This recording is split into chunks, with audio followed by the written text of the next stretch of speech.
আমি মাৰু তাতে আমাৰ জায়গাত মাৰে বেলেগে তো এইবাৰ আমি জায়গাত আহিছোঁ অহাবাৰ ৰামপুৰ 2 নম্বৰ ৰামপুৰ ইয়াত আনিবলৈ আপোনাক ৰিকুৱেষ্ট কৰিছোঁ ছাৰ যেহেতু ভোট গ্ৰহণ কেন্দ্ৰ হাল সলনি কৰা এখন গাঁও থাকি গৈছে নেক্সট বাৰত আনি দিব বুলি আশা ৰাখিছোঁ হ'বনে নহ'ব হ'ব ন ছাৰক ৰিকুৱেষ্ট কৰিলোঁ এইখিনি মই ছাৰ যোৱাকালি আগৰ পৰা আপোনালোকৰ কথা পাতিছিলোঁ স্কুলটো আপুনি চাই দিব লগতে মই ভাৰতৰ সংবিধানৰ 5-6 অনুসূচীত কিছুমান কথা কৈ দিম তো ৰাইজে বিয়া পালে ক'ব আৰু ভাল পালে তালি মাৰিব ভাৰতীয় সংবিধানৰ অনুচ্ছেদ সংবিধানত 5 আৰু 6 নং দফাত আছে ভাৰতবৰ্ষত যিকোনো জেগাত আদিবাসী মানুহ যদি 3 জেনেৰেশ্যন হয় তেতিয়াহ'লে মাটিৰ পট্টা পাব হয়নে নহয় ছাৰ আজি কথা পাতিলোঁ তো মোৰ দেউতাও আছিলে অসমৰ ভিতৰত কোকৰাঝাৰৰ চিংৰিঝৰাত মোৰ নানা আছিলে ফৰেষ্টৰ তাৰপিছত দেউতা থাকিলে ময়ো অসমৰ ভাৰতবৰ্ষৰ ভিতৰত অসমতে ফৰেষ্টতে আছোঁ তাৰ নাতি হৈ গ'ল গতিকে ছাৰক এইবাৰ জিতাই আমাৰ মাটি ইমিডিয়েট হ'ব লাগে বুলি আপোনাক ৰিকুৱেষ্ট কৰিছোঁ ছাৰ 3 জেনেৰেশ্যন অলৰেডি হৈয়ে গ'ল মই যেতিয়া NRC হৈছিলে তেতিয়া মই NRCৰ তলত মই আছিলোঁ এফেলো তেতিয়া 3 জেনেৰেশ্যনৰ ৰিপৰ্ট ওলাইছে গতিকে আমাৰ এই নিৰী মানুহৰ যাতে কোনো ধৰণৰ অসুবিধা নাপায় আমি আপোনাৰ লগতে আছোঁ আৰু নেক্সট বাৰ যদি কিবা অসুবিধা পালে ডাইৰেক্ট আমাক কল কৰিব আৰু এইখিনি কৈ মই আপোনাক ধন্যবাদ জ্ঞাপন কৰি মোৰ বক্তব্য সামৰণি মাৰিছোঁ সকলোকে ধন্যবাদ এতিয়া আমাৰ মাজত উপস্থিত থকা ছাৰক আমাৰ মাজত 2 এষাৰ মন্তব্য ৰাখিবৰ কাৰণে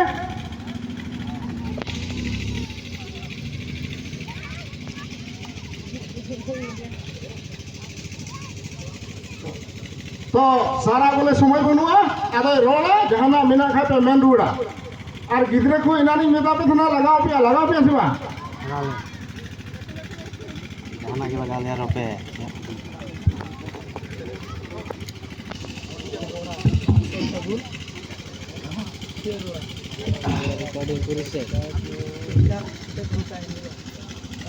আজি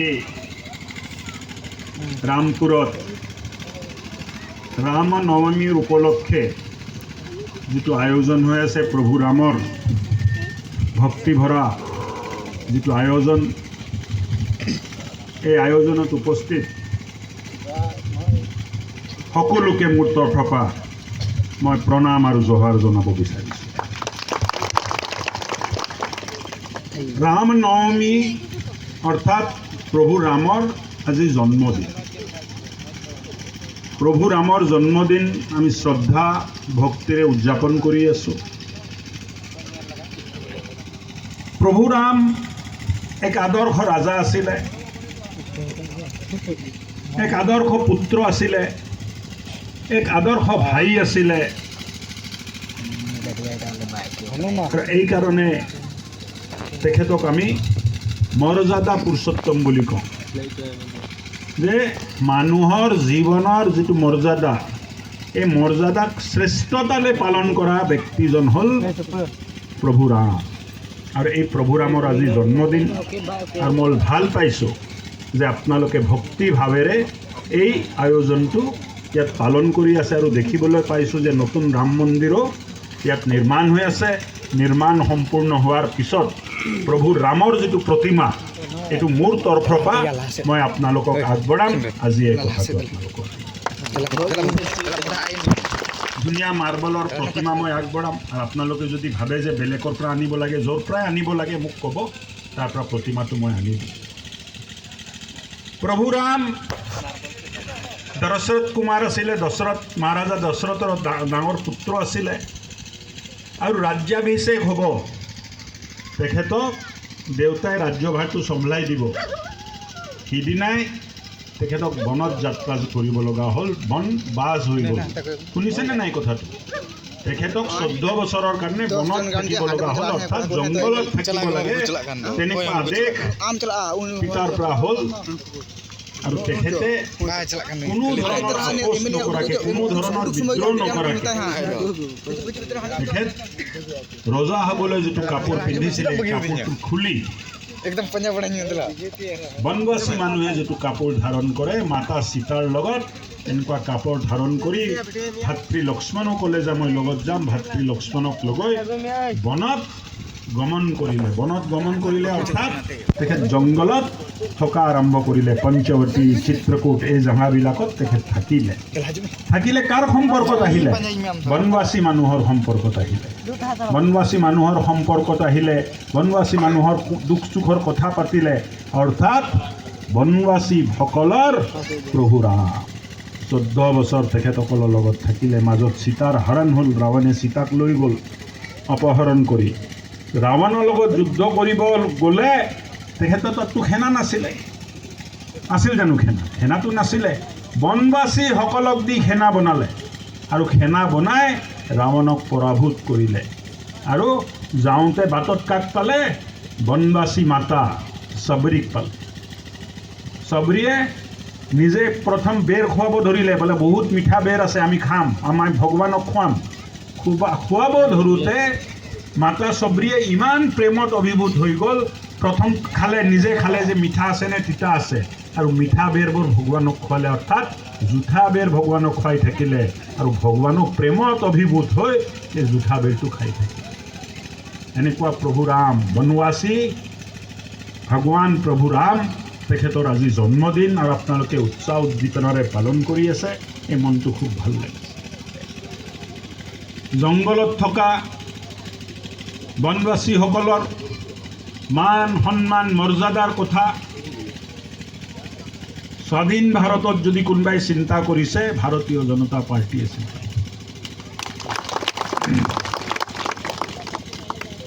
দেশৰ সৰ্বোচ্চ পদ কোনটো হয়? যিটো পদ প্ৰধানমন্ত্ৰীৰ ওপৰত থাকে, এই পদ কোনটো?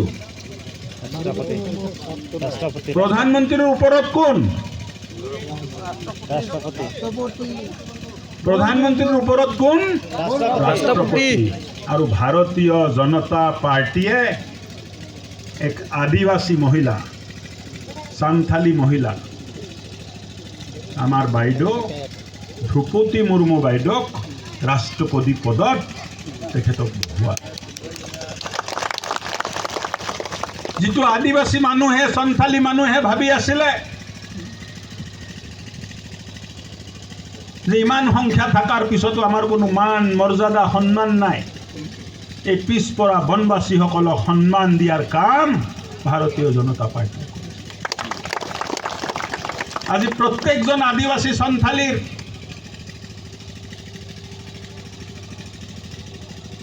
বুকু আৰু মুখ দুটাতে হাঁহি আছে, বুকু ফুৰাই ঘূৰিব পাৰিছে। তাৰ কাৰণটো কি? শৌখিত, পিছপৰা, বঞ্চিত এই মানুহখিনিৰ চিন্তা ভাৰতীয় জনতা পাৰ্টীৰ চৰকাৰে কৰিছে। আপোনালোকে নিজে ক'লে যে আগত কোনো বিধায়ক অহা নাছিলে। মই কিন্তু আহি আছোঁ, ৰামপুৰতো আহি আছোঁ, সীতাপুৰতো আহি আছোঁ, সুখ দুখৰ খবৰ লৈ আছোঁ। আৰু আপোনালোকে জানি ভাল পাব, এই যিটো স্কুল আছে ইয়াতেও 4 লাখ টকা মই চেংচন দিছোঁ, ইতিমধ্যে হয়তো আহিছে, নহ'লে আহি যাব।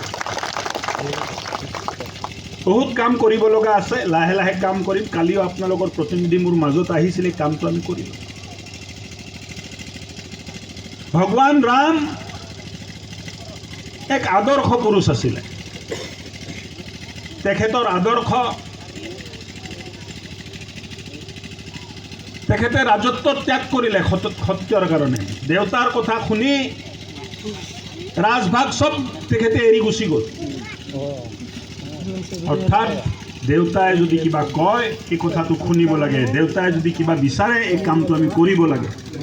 এক আদৰ্শ পুত্ৰৰ কাম হ'ল পিতৃ যিটো আজ্ঞা, পিতৃ আজ্ঞা মানাটো এক আদৰ্শ পুৰুষ, আদৰ্শ পুত্ৰৰ কাম। আৰু প্ৰভু ভগৱান ৰামে ৰাজভোগ এৰি বনবাসী। আৰু মই ভাবোঁ যে উত্তৰৰ পৰা দক্ষিণ ভাৰতলৈ তেখেতৰ যিটো যাত্ৰা, এই যাত্ৰা সকলো বনবাসী মানুহক একত্ৰিত কৰিলে, এক আদৰ্শ আনিলে, এক পৰম্পৰা আনিলে, এক চৰিত্ৰ আনিলে। আৰু এই চৰিত্ৰটো জীয়াই থাকিব লাগিব, এই আদৰ্শটো জীয়াই থাকিব লাগিব, এই পৰম্পৰাটো জীয়াই থাকিব লাগিব। আৰু তাৰ বাবে আপোনালোকে কষ্ট কৰিব লাগিব। এক দুশ্চক্ৰই আপোনালোকক আপোনালোকৰ পৰম্পৰাৰ বাহিৰত লৈ যাবৰ চেষ্টা কৰে, কিন্তু আপোনালোক য'ত আছে শ্ৰেষ্ঠত আছে। আপোনালোক আপোনাৰ প্ৰভু ৰাম। আজি ৰামনৱমীৰ পবিত্ৰ দিন, আজি আৰু ৰাজনীতিৰ কথা পতা দিন নহয়। আজি হৰ্ষৰ উল্লাসেৰে আপোনালোকে প্ৰভু ৰামৰ ভক্তি কৰি আছে, জন্মদিন উদযাপন কৰি আছে। সম্পূৰ্ণ ভাৰতত হৈ আছে, অকল ইয়াতে হৈছে বুলি নহয়। কাশ্মীৰৰ পৰা কন্যাকুমাৰী, কাছৰ পৰা কামৰূপ, সকলো জেগাত আজি এই ভাৰত ভূখণ্ডত প্ৰত্যেক অঞ্চলত, প্ৰত্যেক গ্ৰামত, প্ৰত্যেক পৰিয়ালত ৰাম নৱমীৰ পবিত্ৰ উৎসৱৰ পালন হৈ আছে। অৰ্থাৎ আপুনি আৰু মই এই কথাটো আপুনি বুজিব লাগিব। আপোনাৰ পৰম্পৰা, মোৰ পৰম্পৰা এক। আপোনাৰ কাপোৰ কানি বেলেগ হ'ব পাৰে, মোৰ কাপোৰ কানি বেলেগ হ'ব পাৰে, কিন্তু আমাৰ চিন্তা এক।